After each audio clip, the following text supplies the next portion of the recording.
Saat di debat, Bapak bertanya soal bagaimana perasaan Pak Prabowo terkait batasan usia capres-cawapres. Padahal kan itu sudah jadi putusan MK, Pak. Sudah ada sidang etiknya juga.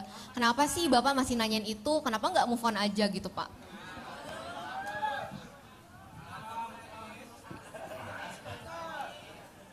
Ini terdesak ini. Gini, saya ada bekas ketua MK di sini. Boleh ya, saya minta ketua MK aja jawab ya. Boleh ya. Pak Zul, di sini Pak Zul. Ayo ke Pak Zul, Pak Hamdan. Pak Hamdan. Sini.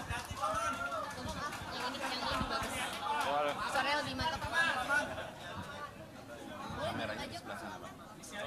Oh, sana ya. Enggak, sini aja.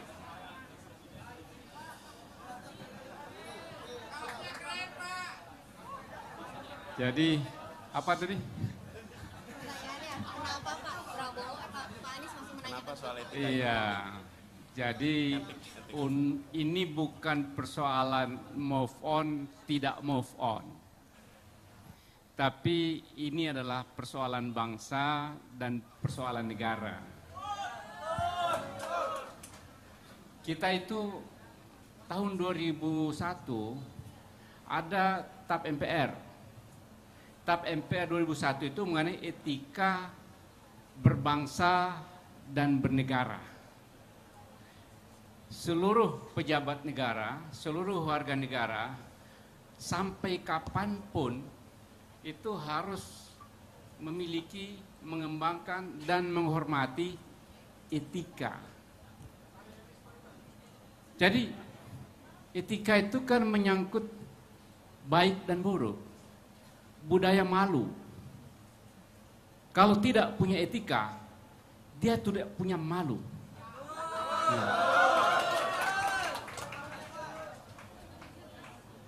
Kalau di Jepang itu, kalau budaya malunya terganggu, harakiri dia. Kalau orang Bugis Makassar, budaya siri. Siri mapace, ini ada lagi nih. Jadi, budaya itu yang memberikan dorongan kepada kita untuk selalu berbuat baik, berbakti kepada bangsa dan negara. Jadi, etika harus menjadi pedoman dalam berperilaku. Bukan saja hukum. Jadi kalau saya bahas tentang putusan pengadilan itu harus ada 3 dasarnya. Hukumnya benar, etiknya benar, penerimaan sosialnya benar. Legitimasi hukum, legitimasi etik, legitimasi sosial. Itulah hukum yang benar-benar bagus. Kalau hilang salah satunya, maka hukum itu pincang. Yang kemarin itu ya jadi pincang. Karena itu, ini luar biasa nih. Kalau ada pelanggaran etik berat dalam suatu pengadilan, dalam suatu putusan pengadilan, menurut undang-undang ini, undang-undang kekuasaan kehakiman, itu putusan itu harus dianggap tidak sah karena kehilangan landasan etiknya dan harus diproses ulang. Ya.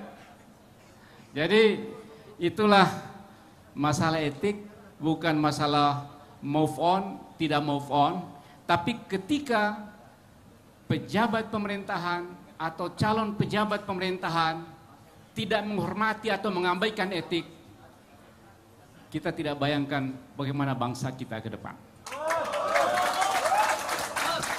Terima kasih. Jadi tadi Pak Hamdan kalau saya bagi garis 3, dia harus benar secara hukum, benar secara etik, dan diterima secara sosial. Jadi kalau yang peristiwa itu dari 3 ini bagaimana, Pak?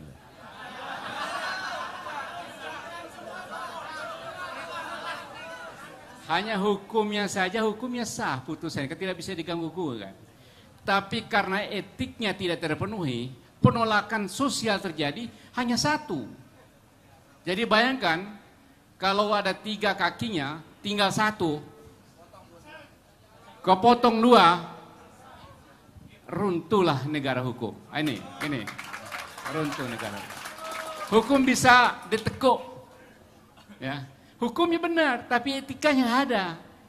Bisa terjadi, dan itu sering terjadi. Hukumnya benar, etikanya tidak ada, itu runtuh negara hukum. Jadi hukum itu bukan saja yang tertulis, bukan saja kata-kata, tapi ada yang lebih dasar, yang lebih dalam dari situ, yaitu etik. Karena etik yang membuat hukum itu memiliki kekuatan. Tanpa etik, hukum itu bisa lumpuh. Siap. Ini yang ngomong mantan ketua MK nih, ya. Bukan ya soheh ya. Soheh.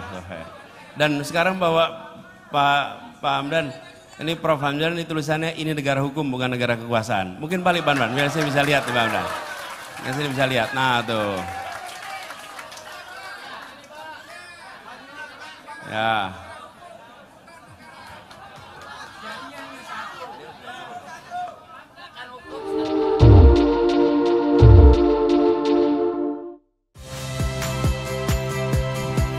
Saya Cynthia Rompas. Saksikan program-program Kompas TV melalui siaran digital, pay TV, dan media streaming lainnya. Kompas TV, independen, terpercaya.